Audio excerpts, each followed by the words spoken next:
Hola a todos los que se van uniendo a esta transmisión en vivo. Yo soy Martina Reivan, joven interesada en el bienestar e involucramiento de la ciudadanía y los jóvenes en particular en torno a la democracia y en sí el sistema político. En primer lugar, vamos a invitar a nuestro especial invitado de hoy a que se vaya uniendo a este en vivo.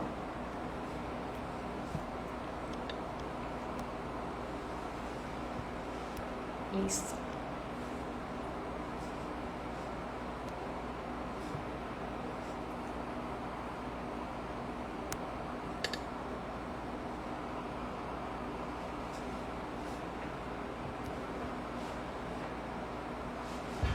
Me gustaría destacar que este espacio es una iniciativa de la Escuela de Emprendimiento y Liderazgo Ciudadano, escuela de formación que cuenta con sedes en Guayaquil, Quito, Cuenca, Manta y Santo Domingo, bajo la conducción de quien les habla y la dirección del ingeniero José Luis Macas. Esto es Contrarreloj, los jóvenes opinan, y es un gusto compartir nuevamente con ustedes. Antes de presentarles al invitado del día de hoy, me gustaría que se una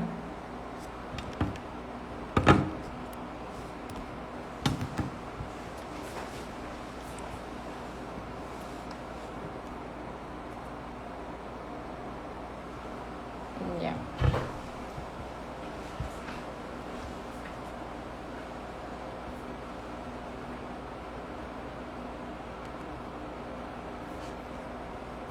Listo.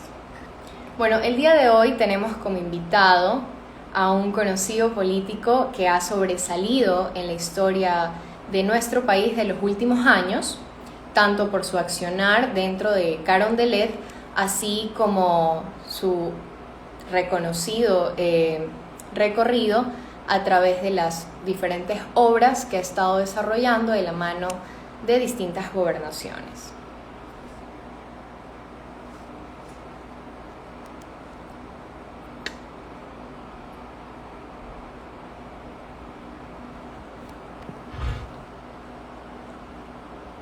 Listo.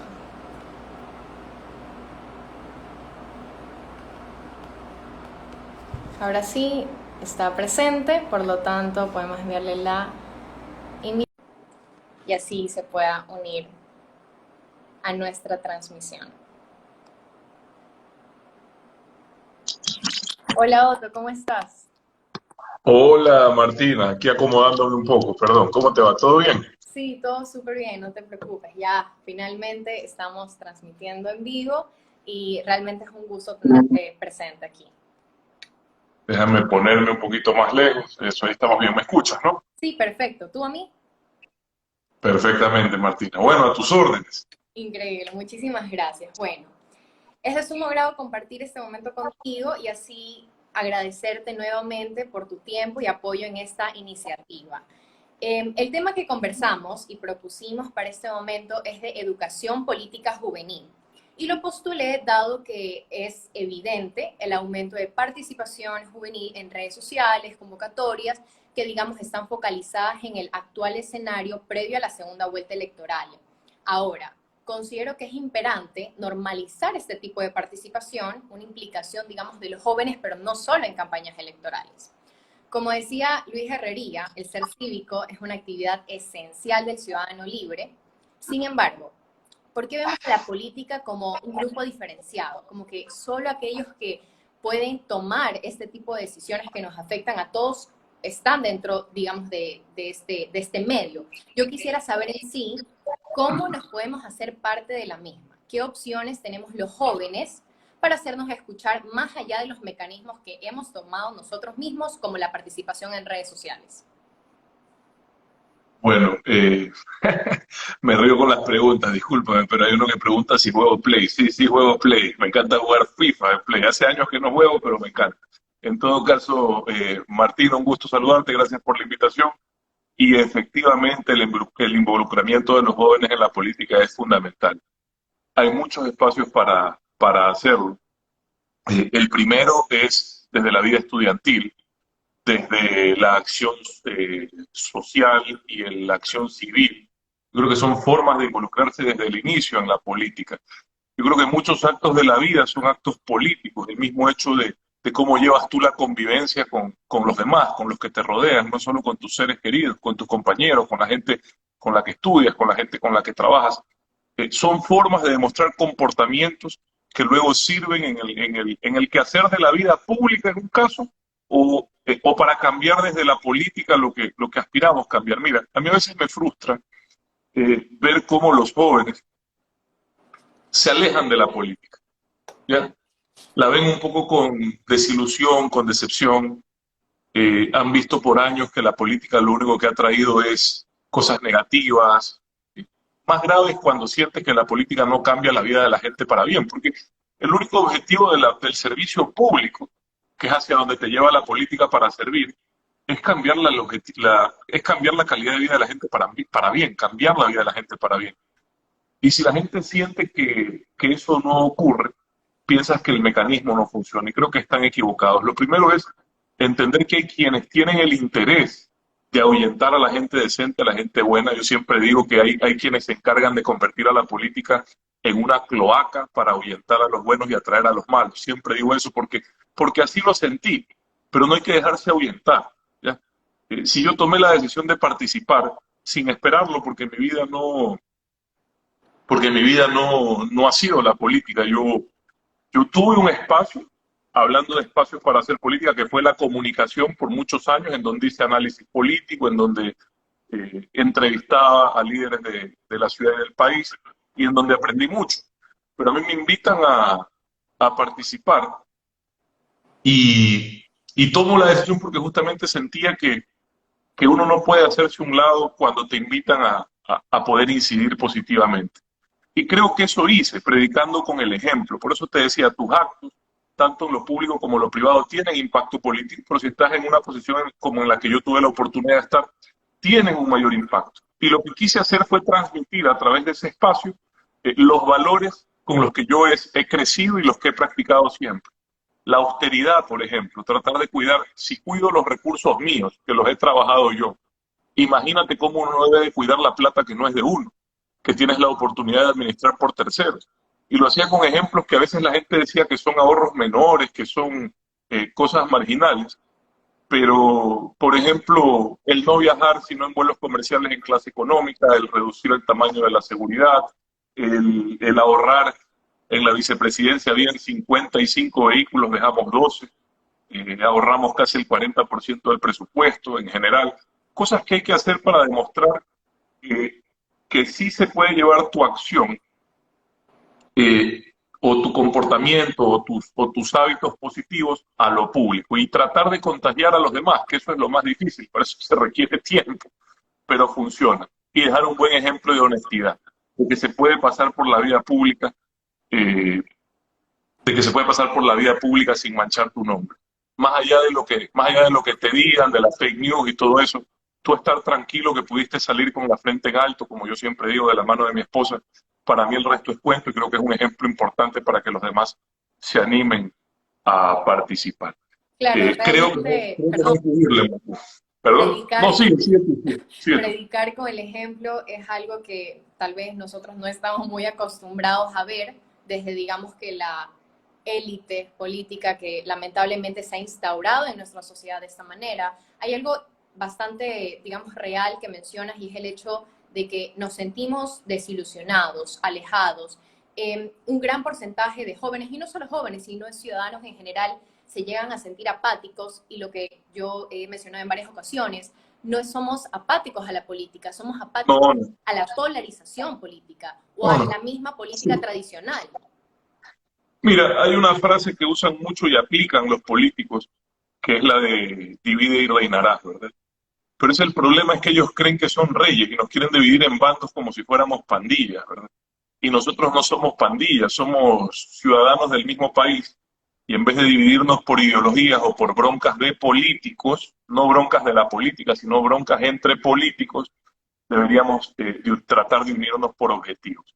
Yo lo pude hacer, yo trabajé con todas las autoridades de este país, autoridades locales de todos los partidos, jamás les preguntaba ni de qué partido eran, ni nunca, nunca. Lo único que quería era tratar de incidir positivamente para que puedan hacer las obras que la ciudadanía necesitaba en el caso de las autoridades locales con las que coordinaba. Y de esa forma llegar más rápido a los objetivos que nos son comunes. Tener agua potable, alcantarillado, desarrollo, combatir la desnutrición infantil, ¿verdad? Tener mejores servicios de salud. En definitiva, como te digo, de nuevo, predicando con el ejemplo, que para mí ha sido lo más importante. Mucha gente dice en la pandemia, ¿por qué usted se fue a meter a 67 hospitales, a los cementerios, a las morgues? Porque había que predicar con el ejemplo.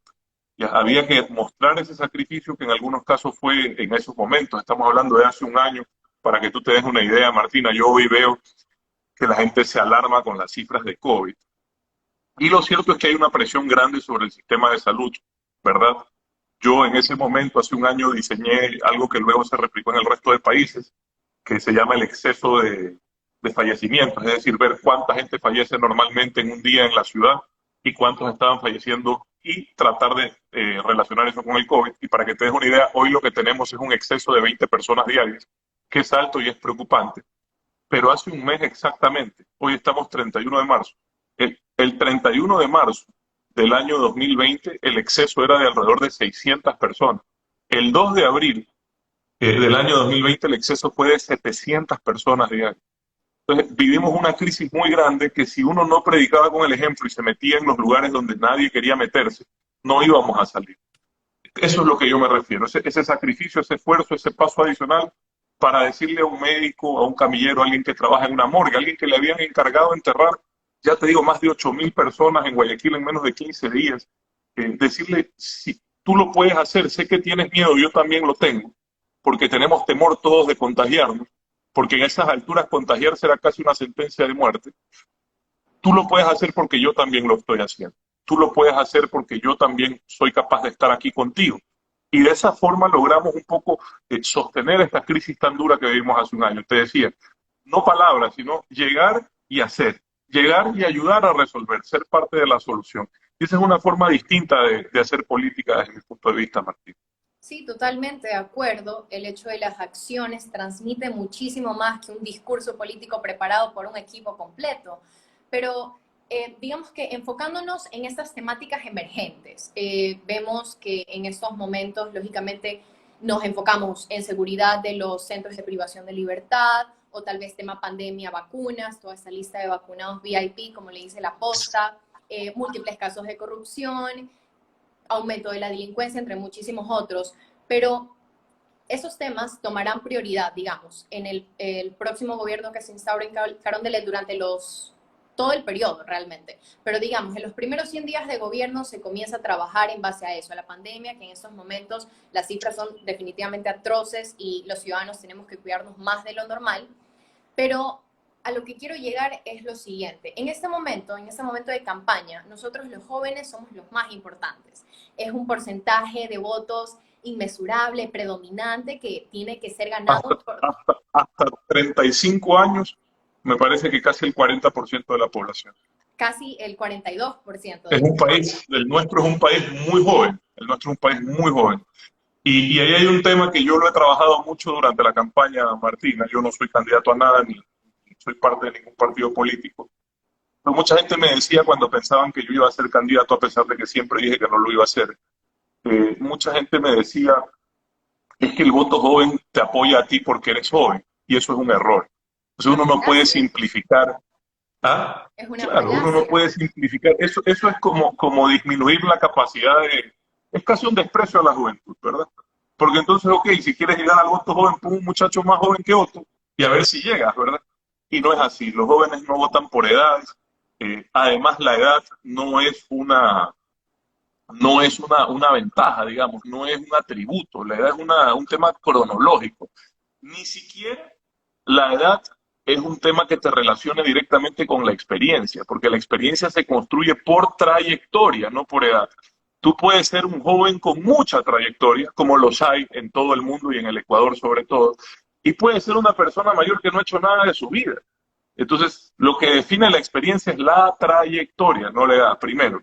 Segundo, eh, no votas por joven porque es joven. tú votas por causas con las que te identificas, votas por un discurso o por valores con los que te identificas. Hay casos interesantes, por ejemplo, en Estados Unidos, yo siempre menciono este caso de Bernie Sanders, que fue el candidato o precandidato en las primarias por el Partido Demócrata con mayor respaldo joven, y creo que el señor tiene más de 80 años, ¿verdad? Sí, sí, claro. Alguien dice la trayectoria se construye con el tiempo. Por supuesto, pero tú puedes no hacer nada de tu tiempo, tener edad y no tener trayectoria. Y puedes haber sido un joven con una gran trayectoria porque empezaste desde temprana edad a hacer cosas relevantes en tu vida. Esa es la verdad. E inclusive no es un tema de tiempo. Yo les digo una cosa.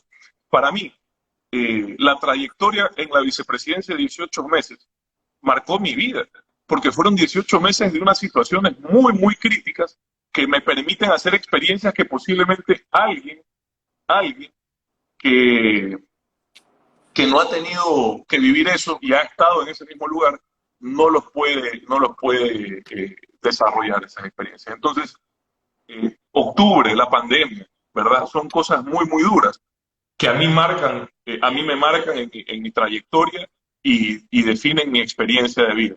Fueron momentos muy, muy duros en donde tuvimos que luchar para sostener la dolarización. Llegó un momento alrededor de estas fechas, de abril del año pasado, en donde rotos los tres oleoductos, ¿ya?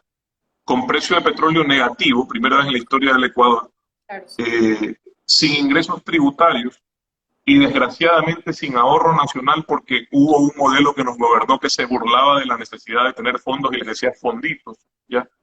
Llegó un momento en el que pensamos que era complicado sostener la dolarización y se hicieron grandes esfuerzos para sostener la dolarización. Gracias a Dios, renegociación de deuda, acuerdo con los multilaterales, reducción de los subsidios, que es una discusión que a mí me encanta tener con los jóvenes, Martina, porque yo sé que es una discusión polémica en el Ecuador, que mucha gente no se atreve a tener porque tienen temor a perder su capital político, así lo llaman. Pero otra cosa que marca mi diferencia, otra cosa con la que yo siento que marco diferencia en la vida pública, es que para mí no se trata de hacerlo popular, no se trata de mantener tu capital político, se trata de hacerlo correcto. Y no es correcto destinar durante 40 años recursos públicos a las personas que más tienen y no a las que más necesitan. A Y eso es lo que beneficios hacen los privados. subsidios a los combustibles. Por Dios, Martina, ¿tú crees que en un país con tantas necesidades como el nuestro es justo, es correcto darle recursos a alguien como yo a través de la gasolina que muy bien puede pagar su tanque de gasolina y no le pasa nada?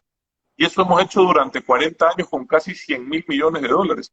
Le hemos dado a quienes más tienen el 75 a 80% de esos recursos. Y hoy, gracias a esa decisión, no solo se pudo sostener la dolarización porque se mejoró la caja, sino que además se pudo entregar más de 300 millones de dólares durante la pandemia a las personas más necesitadas como bonos de emergencia. Sin esa decisión no se había podido hacer, hubiese sido absurdo. Y creo que la gente joven, si quiere cambiar el país, justamente tienes que pensar qué hay que hacer diferente, porque definitivamente algo estamos haciendo mal. Entonces, si algo estamos haciendo mal, tenemos que cambiarlo. Y si lo seguimos haciendo igual, vamos a seguir encerrados en el mismo lugar del que queremos salir. Esos son los cambios que tiene que presentar la juventud. Ser joven, alguien pregunta sobre el PIB, 50%. Quiero responderle, disculpa de Martina, porque No, son por preguntas favor. interesantes. Algunas las veo, otras se pasan muy rápido, pero les decía, los subsidios a los combustibles suman alrededor de 4.000 millones de dólares al año y varían según el precio del petróleo, ¿verdad? Incluido el gas. El gas son entre 600 y 800 millones de dólares según el precio del petróleo. Hoy hay 1.500 millones menos de subsidios y hay de esos 1.500, más de la mitad, 800 millones este año están destinados a bonos de emergencia, lo cual me parece correcto porque hay gente que está pasando hambre y en vez de dar subsidio a los combustibles hay que darle esa plata a las personas que la necesitan. Es mi visión personal, es una diferencia importante, pero en todo caso, no tengo camaroneras en el kilómetro 26. Sí tengo, alguien pregunta, camaroneras en el kilómetro 26, no sé a qué se refiere, pero lo respondo. No tengo. Mi familia ha estado relacionada con el sector acuícola hace 40 años, pero no tengo camarón. Perdón, Martín. No, no te Eso es. preocupes. Bueno, habías mencionado algo de que te gustaría o te gusta mantener, digamos, un debate, una discusión con jóvenes acerca de temas, por ejemplo, como los subsidios, ¿no? En base a esto, Ahora en estos tiempos de campaña, no vemos conversatorios, vemos convocatorias, vemos distintas dinámicas que se están haciendo de parte de los dos candidatos, se contestan mensajes en TikTok, se contestan videos, se nos invita a ser parte de un encuentro. Pero lo que yo temo es que cuando la campaña pase, se nos deje en un segundo plano. Yo comprendo que existen temas emergentes en estos momentos que hay que focalizar la atención. Sin embargo, ¿cómo nosotros nos podemos asegurar o cómo nos puede asegurar el Estado, en este caso el gobierno o tal vez la Asamblea, de que nosotros realmente sigamos siendo escuchados? Porque esto normalmente se focaliza o se encierra la idea de que los jóvenes y lo único que quieren escuchar es acerca de propuestas, digamos, educativas. Y realmente a nosotros nos importa la economía. Eso no es todo. Nos importa la economía, nos Claro, importa sí. la seguridad, nos importa la salud. O sea, nosotros no solo pensamos en economía como préstamos e impuestos, sino también como capacidades.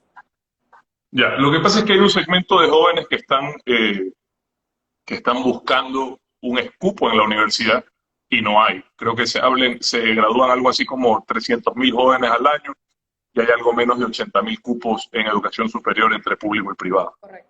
Entonces, ahí hay una discusión para un segmento de más de 200.000 jóvenes todos los años que desean tener una formación. Y yo creo que la discusión va más allá de los cupos de la universidad, sino que pasa más bien por qué alternativas hay. No todo es universidad, Martina. Hay personas que también necesitan hacer oficios que son fundamentales, posiblemente tan importantes como estudiar medicina, abogacía, economía, filosofía o psicología. También es que tengamos buenos electricistas, buenos panaderos, buenos carniceros, buenos albañiles, buenos contadores, ¿verdad? En distintos niveles de formación. Y no necesariamente una profesión de ese tipo significa una calidad de vida inferior que otra. Porque hay personas, Martina, hoy que estudian en la universidad y salen y no encuentran sino un salario básico como ingreso, ¿verdad? Y hay otros que deciden estudiar un oficio que lo hacen tan bien y son tan buenos panaderos, tan buenos electricistas, tan buenos carniceros, ¿ya? Que terminan teniendo una mejor situación económica que el que estudió universidad. Entonces yo creo que aquí hay un tema vocacional que no está siendo visto, hay un tema social que no está siendo analizado porque hay toda esta percepción o toda esta ideología de creer que el que no va a la universidad no es nadie. Yo creo que tú has escuchado eso muchas veces, sí, y no necesariamente es así. Ejerce una presión social sobre los jóvenes. ¿Perdón? Que ejerce una presión social sobre nosotros los jóvenes. No, no necesariamente es así. Yo creo que hay un error, digamos, en la sociedad de creer que eso es así.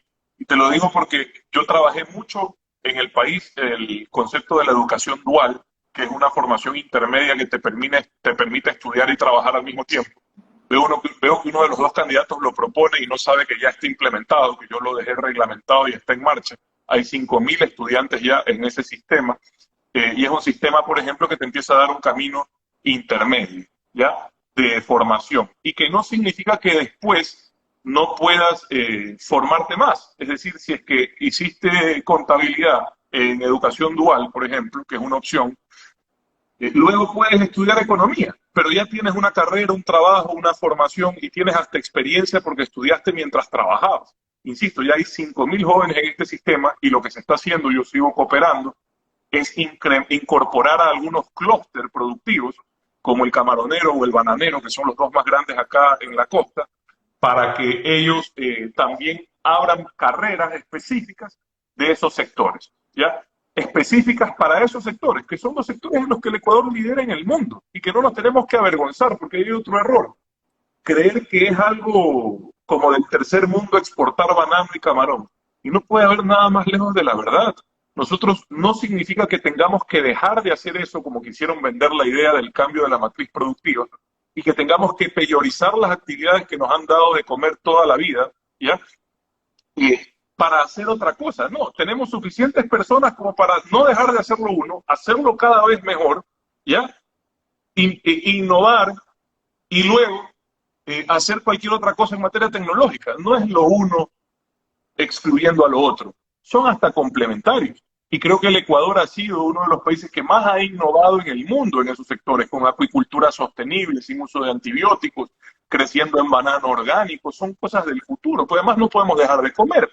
O sea, sí podemos dejar de tener Instagram Live, pero no podemos dejar de comer, ¿verdad? Sí. Entonces, creo que no es una discusión excluyente, todo lo contrario, es una discusión respecto a cómo incorporamos cada vez más tecnología en las actividades y las hacemos mejor las que ya hacemos bien, y cómo desarrollamos nuevos productos y nuevos servicios que nos permitan generar empleo. Eso en lo económico.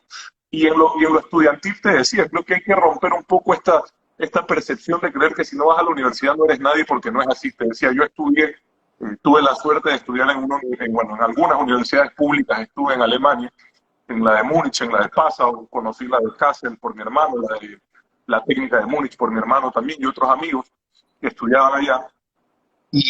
Y a la vez conocí de cerca un país, en este caso Alemania, que como muy pocos tiene mucho éxito en sus jóvenes porque tienen la gran mayoría de sus jóvenes formándose en esas áreas que te digo, carpintería, electricidad, metalmecánica, y tiene una gran industria que absorbe a esos profesionales, ¿verdad? Una gran industria automotriz, tecnológica, etcétera. Entonces, creo que hacia allá es la discusión. Comprendo. Eso de la formación en sí, de la educación y de la innovación es bastante importante. De hecho, revisé una entrevista que tuvo con Expertise, la iniciativa creada por los estudiantes de la Universidad de Ecotec, en donde usted mencionaba que desde una corta edad sale, estudia en Alemania, se prepara y que este sistema de educación pública y eficiente es algo que realmente nosotros debemos aspirar. Pero Ecuador, ¿debe mejorar en el sistema educativo o debe crear un sistema educativo que rompa, digamos, ese tradicionalismo que no nos está funcionando? Mira, lo primero es mejorar nuestro sistema educativo. Y la mejora en la educación no es de infraestructura solamente. La infraestructura es una parte, pero es la parte menos importante. El ¿Ya? contenido. La mejora en la educación tiene más que ver con romper esta suerte de tara que tenemos de creer que adoctrinar es educar, de formar a los jóvenes con dogmas, de creer que en las universidades hay que formar guerrilleros y no ingenieros. ¿Ya? Dejar la ideología de lado y entrar más en los temas reales de lo que el país necesita para salir adelante. Y lamentablemente eso pasa por un cambio de mentalidad, en donde nos enseñen realmente a pensar de tal forma que podamos involucrarnos en el mundo contemporáneo. Hoy, ¿qué se necesita? ¿Qué habilidades se necesitan? No se necesita memoria. Tú me puedes preguntar a mí por algo ahorita que yo por memoria seguramente no sé, una fecha histórica, quién es fulano, quién dijo tal cosa. Y esos conocimientos hoy son irrelevantes, porque los encuentras en 20 segundos y los analizas. Entonces, ¿qué necesitas? Necesitas capacidad analítica, pensamiento crítico, capacidad de resolver problemas, capacidad de aprender, desaprender y volver a aprender algo nuevo, porque el mundo cambia a una velocidad vertiginosa. Entonces, ese es el desafío de la educación contemporánea. No quién memoriza mejor. Yo no tengo memoria. A mí me educaron en un colegio que piensa como yo te lo digo, desde que yo fui allá y antes, que fue el colegio alemán de Guayaquil, que ahora veo que han tenido una polémica por una fiesta de La graduación. fiesta, sí. Lamentable, me da pena, yo quiero mucho a mi colegio, pero creo que si tú me permites después hablamos un poco de la pandemia, la vacunación y cosas que a mí sí me preocupan, sobre todo habiendo estado tan de cerca de ese problema. Pero te decía, lo más importante en la educación es cambiar el chip de quienes nos educan, no construir escuelas bonitas. No sirven de nada. Yo trabajé mucho para terminar lindas escuelas, entregamos 300 escuelas rurales, no sé cuántas otras terminamos. Pero eso no cambia el problema de educación. O sea, eso puede cambiar el problema de alfabetización, y está muy bien, pero el problema de formación pasa, te digo, por formar de forma distinta. Y lo otro, evidentemente, es la equidad en función educativa. Y te decía, si algo me sirvió a mí de Alemania es entender la importancia en primera fila que tiene el hecho de que todos tengamos las mismas oportunidades independientemente de dónde nacemos, dónde vivimos, de qué color es nuestra piel. Porque allá en la universidad, ricos, pobres, clase media, todos van a la universidad y al colegio público. No es un tema, digamos, en donde yo voy al de acá, al más fino, al más caro, no. Todos van al público. Todos van al público y el público es el mejor. Y eso es verdadera equidad, porque ahí sí le estás dando a todos las mismas herramientas para que más adelante con esas herramientas, según su capacidad, hagan lo que tengan que hacer en su vida. ¿Ya? De eso se trata la equidad, de entregar las mismas oportunidades. Después cada quien, por eso yo no hablo de igualdad, porque no todos somos iguales. Todos tenemos objetivos y capacidades distintas, pero todos nos merecemos las mismas oportunidades. Y eso es lo que yo pude vivir y eso es lo que yo anhelo para mi país. Que mañana, y ¿sabes qué? Incluyendo a la clase media y sobre todo, porque hoy la clase media, Martina, tiene una cosa terrible, gana un ingreso, un sueldo, resulta que aparte de pagar impuestos, no se beneficia del sistema de salud pública porque paga seguro privado, no se beneficia de la educación pública porque paga colegio privado, no se beneficia de la seguridad pública porque vive en ciudadela amurallada pagando seguridad privada. Entonces, no hay plata que alcance, no hay sueldo que alcance. ¿Ya? Entonces resulta que si no mejoramos lo público y lo hacemos que esté al servicio de todos y que todos aspiremos, que yo, cuando tenga a mi hijo que ir al colegio, piense primero en el colegio público, ¿ya? No, no vamos a cambiar, va a seguir siendo esta la sociedad de los privilegiados, de quienes tuvieron la oportunidad de poder pagar un buen colegio, son los que tienen mejores oportunidades, y eso no es así. Y realmente no siempre, bueno, esa sociedad de privilegiados realmente es algo que se debe poner a trabajar, pero yo considero que ya, tal como mencionó, es cambiar el chip, no solo en la educación, pero en una cultura. Yo realmente, como una identidad ecuatoriana, veo muy pocas las cosas que nos pueden reconocer a nosotros mismos. Una cultura, digamos, que se fomente en todo lo que es el deber cívico, el compromiso cívico, que también va de la mano con la educación que se nos da, porque tampoco educación es solo el desarrollo de habilidades blandas, por ejemplo, o por otra cosa, capacidades de innovación o algo por el estilo, sino también es la formación en valores que debe ser aprendida tanto en el colegio como en el hogar. Eso es lo primero, es que sin eso nada más, nada sirve de nada. Esa es la base del ser humano. Los valores, los principios, el respeto a los demás. Porque los valores son el respeto a los demás. Ser honesto es respetar a los demás. ¿Ya? Ser educado es respetar a los demás. Me refiero a ser cordial, ¿no? Por usar la palabra educado. Es respetar a los demás. Pero aquí no, aquí nos educan, insisto, aquí la educación está enfocada en dogmas. ¿Ya?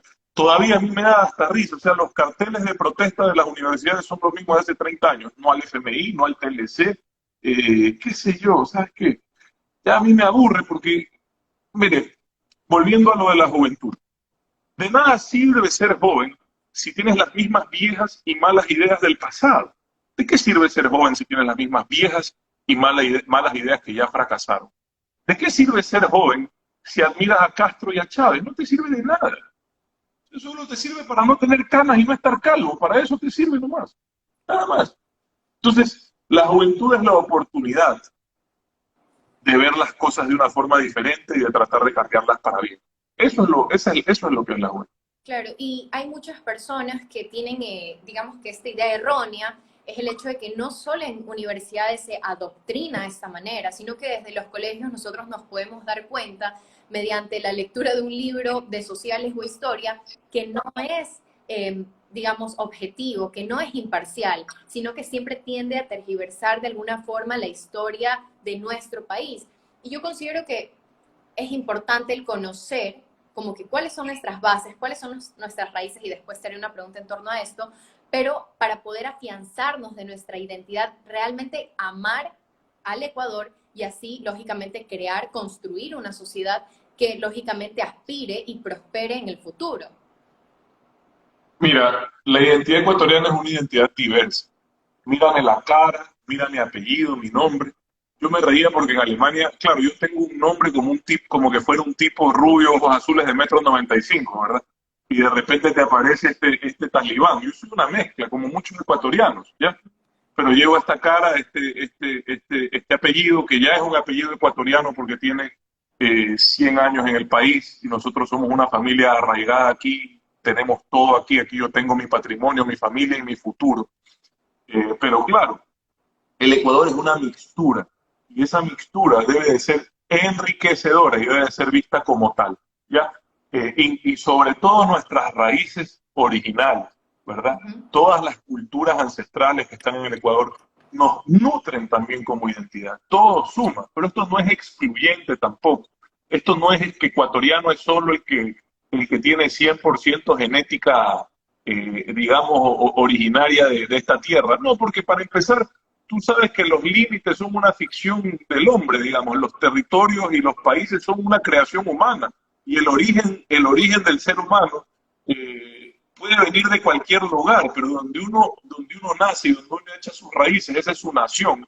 Y con todas esas personas es que se construye la identidad nacional de forma incluyente, amplia y, y diversa.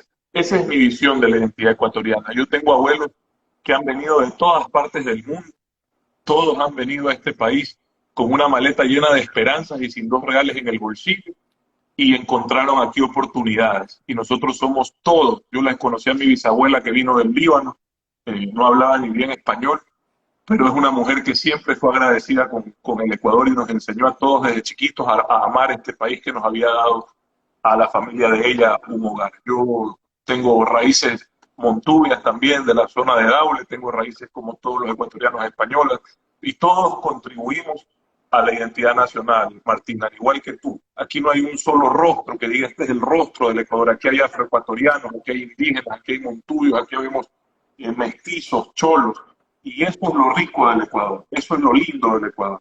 Y Claro, y eso se refleja, pues estoy volviendo a la identidad de la cultura.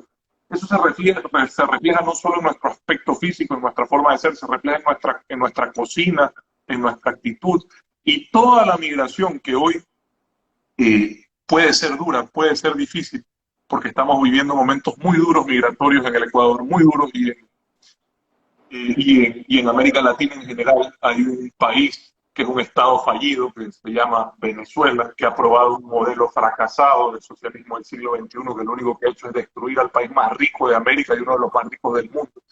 Y a causa de ese fracaso lleno de corrupción, de autoritarismo, de ese desastre, tenemos en América Latina alrededor de 5 o 6 millones de venezolanos, 600.000 en Ecuador. Y es una tragedia brutal, brutal porque esos fenómenos migratorios jamás habían existido en nuestro continente. Los habías visto tú, por ejemplo, desde Medio Oriente o desde África hacia Europa. Pero cuando, pero cuando esa migración llega a Europa, Martina, va a países, ¿ya?, que tienen mucho mejores posibilidades. O sea, si Alemania tiene que recibir 500.000 migrantes sirios, por darte un ejemplo, que fue lo que recibió, 800.000, para ese país de 89 millones de habitantes y un Producto Interno Bruto que será 100 veces mayor que el del Ecuador, ¿ya?, es mucho más fácil absorber esa migración. Y las personas van allá, a Alemania, a Francia, a hacer los trabajos que posiblemente los alemanes ya no quieren hacer, ¿verdad? Recolección de basura, aseo, limpieza. Así empiezan todas las olas migratorias. Así fueron los españoles que llegaron a Alemania en los 70 y a Francia, y van avanzando en la sociedad. Los turcos que llegaron a Alemania en ese... Y acá lo que ocurre, Martina, es que están migrando 5 millones de personas, 2 millones a Colombia, 600.000 a Ecuador, 1 millón a Perú, 500.000 a Chile. Tú sabes de qué desastre tienes que estar huyendo para estar dispuesto a caminar, no sé, 3.000 kilómetros de Caracas a Santiago de Chile, ¿verdad? ¿De qué desastre tienes que estar huyendo? Pero resulta que en nuestras sociedades no hay los espacios que esas personas podrían encontrar en países mucho más pudientes. Y entonces vienes a competir por un metro cuadrado debajo de un semáforo para pedir limosna, y eso es muy duro, hace que el fenómeno migratorio sea muy grave. Entonces, primero que nos sirva de lección que esos modelos fracasados no los debemos de siquiera considerar, primero, porque lo único que hacen es generar miseria, dolor, que sirva de ejemplo, primero. Y quienes admiran esos modelos creo que no han revisado siquiera un ratito un periódico, porque no, un ser pensante no puede admirar un modelo que ha hecho tanto daño, que ha sido tan corrupto, te soy sincero, esa es mi opinión. Y para mí no es un tema de izquierda o derecha, yo creo que aquí no hay que ir a los lados, Martina, si vamos a los lados no avanzamos, aquí hay que ir hacia adelante enfocados en objetivos. Es un tema, si tú quieres, hasta de complicidad criminal, más que otra cosa. Y eso no se puede tolerar. comprendo. Realmente sí, las ideologías en este momento no considero que entren en el panorama político. Tenemos mucho en juego, que es algo que ya se ha conversado en múltiples ocasiones. Y refiriéndome a algo que menciona, para vencer ante los eventos, situaciones de emergencia que nosotros estamos pasando, yo considero que necesitamos esta unidad. un sentido de pertenencia, no solo ecuatoriana, sino también de nuestras respectivas ciudades, por ejemplo, guayaquileña. Y pongo como ejemplo y resalto la iniciativa de su padre, el señor Ramón Sonnenholzner, y la Fundación Garza Roja, que mediante la réplica de esta balsa Huancavilca, que hacía representación a la balsa de Humboldt, se hace como un símbolo de esta cultura que realmente es nuestra raíz, es nuestra base. Por lo tanto, considera que el reconocimiento de cómo hemos sido nosotros formados desde un inicio, porque a pesar de ser de un sinnúmero de, digamos que, de partes, de lugares en general, una diversidad, realmente necesitamos una base, una estructura, un cimiento que nos impulse a crear esta colectividad como ciudadanía. Bueno, evidentemente tenemos que encontrar lo que nos une, ¿no? Y la identidad tiene que tener puntos de encuentro, de unidad. Eso es correcto. Y eso puede estar, sí, por supuesto, en nuestra historia y en nuestras raíces sobre todo. Puede estar en nuestras causas comunes, en nuestras luchas.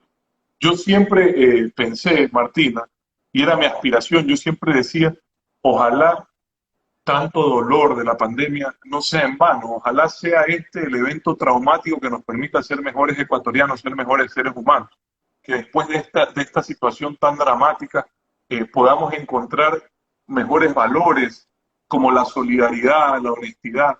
Esa es mi aspiración, no la pierdo, todavía la pandemia no termina.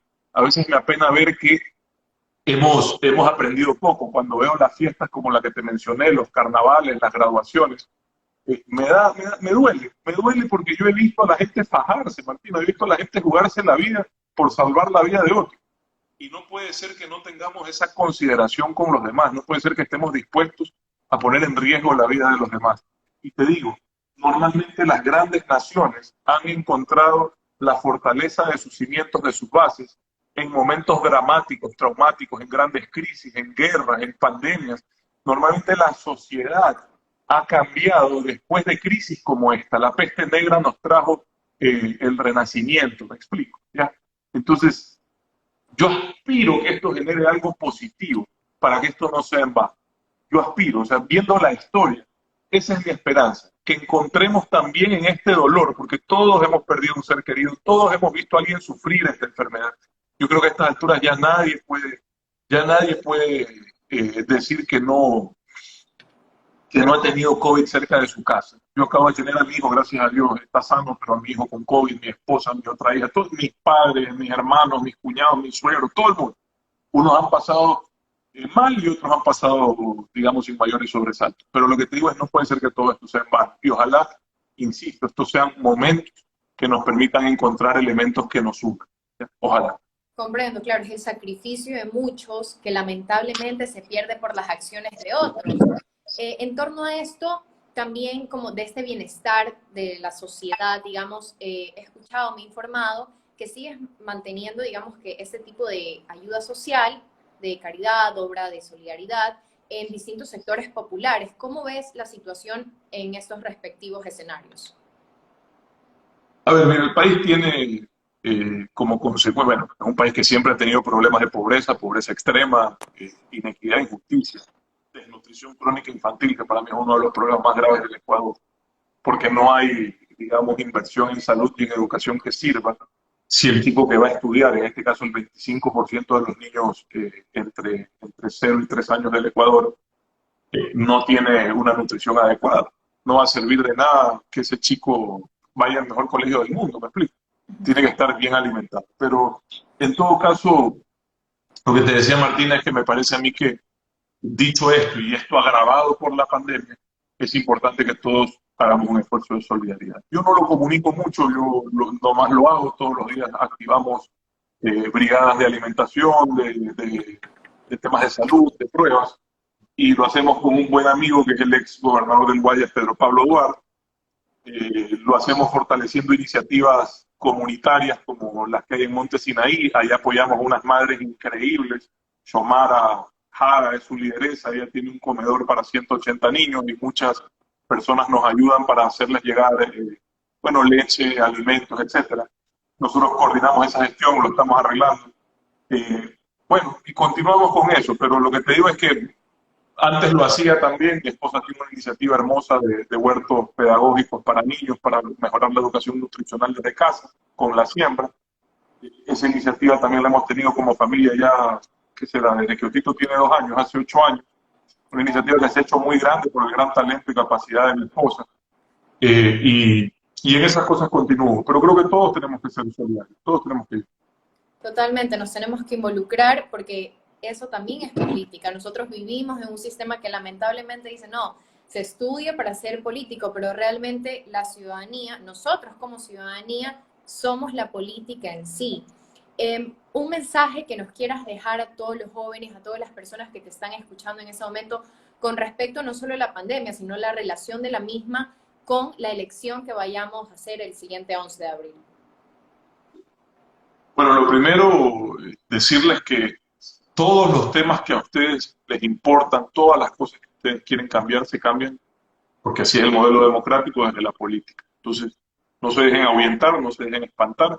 Creo que sí se puede. Yo entré de 35 años a la vicepresidencia de la República, salí cuando consideré que tenía que salir, salí a buscar la unidad del país, eso es en lo que yo creo. Bueno, a veces uno encuentra más vanidad que unidad.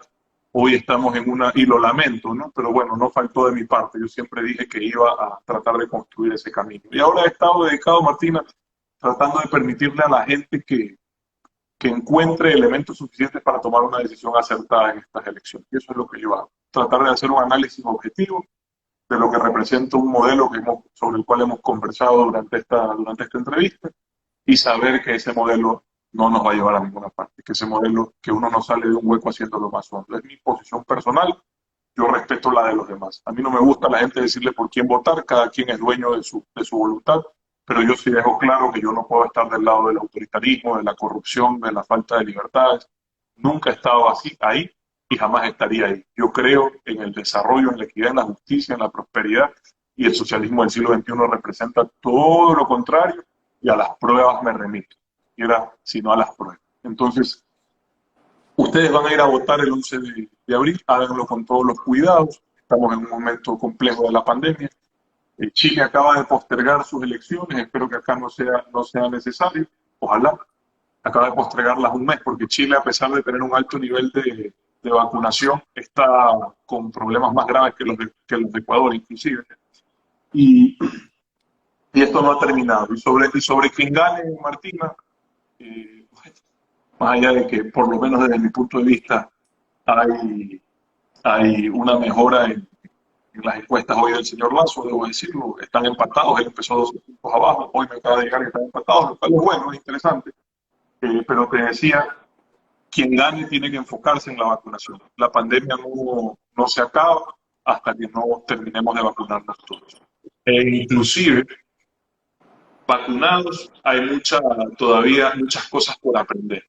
Se han cometido muchos errores y la vacunación no sabemos cuánto dura, por ahí dicen que 200 días, un año, hay que ver. Esto no ha terminado, vamos a seguir aprendiendo, pero sin vacunación no va a haber recuperación económica.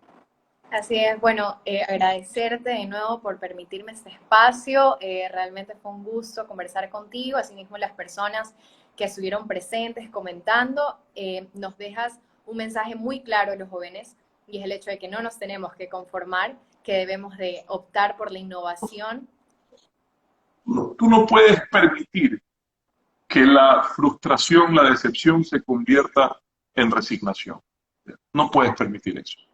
Así es. Uno puede estar frustrado, uno puede estar decepcionado, pero jamás puedes permitir que eso se convierta en resignación, porque eso es ser derrotista. No puedes creer que da lo mismo quien sea el presidente de tu país. No puedes tener esa indiferencia ante una situación tan crítica. No puedes tomar una actitud irresponsable de decir voy a votar nulo, en el caso de algunos líderes políticos porque no se quieren mojar el poncho, porque están resentidos o porque no quieren que los relacionen con uno o con otro. Y yo sí les digo, entre la certeza de saber que hay un modelo que no funciona, que fracasa, y la posibilidad de que existe una alternativa que nos permita encontrar un camino distinto al que venimos transitando sin éxito, pues prefiero la alternativa. Esa es mi posición después de un análisis lógico. Y creo que es una posición, digamos, legítima de alguien que aspira a que el Ecuador salga adelante. Y puede ser que nadie, porque esto es importante, nadie por sí solo es la solución. Así como así como es importante quién sea tu presidente, porque va a marcar diferencias, también es cierto que un ser humano por sí solo no va a cambiar tu vida para bien. Tú también tienes que poner de tu parte, esforzarte, tratar de ser cada vez mejor, tratar de ser un ciudadano comprometido con tu país, que cumple las reglas, que innova. Eh, Así es así. Correcto. En serio ha sido un gusto nuevamente. Muchísimas gracias. Te felicito. Espero No poder... sabía que tienes solo 17 años. Eres un cerebro, te felicito. Sí, Ahí vi que alguien había reposteado tu publicación y decía que tenías 17 años. Yo pensaba que ya estabas en la universidad, pero me acordé que estás recién graduándote de colegio. sí, No más. literalmente recién graduándome en este momento viendo las No alternativas que vayas a hacer tengo. fiestas locas de graduación, Martina, me No, no, decepciona. no, en casa nomás, pero estoy en este momento netamente viendo las alternativas, sea dentro del país, sea fuera del país, porque realmente la situación es compleja, pero creo que tenemos que sacarle lo mejor a los distintos escenarios que se nos presentan, realmente adaptarnos como jóvenes y como ciudadanos en general, dejando una huella por donde vamos pasando. Gracias, Martina, a ti un abrazo y felicitaciones por el espacio. Muchísimas gracias.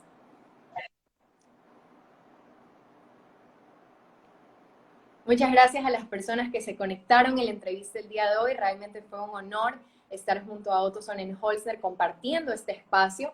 Esperamos les haya gustado y no se olviden de seguirnos en esta red social, Escuela de Liderazgo-EC, y en mi Instagram personal, Martina Reivan.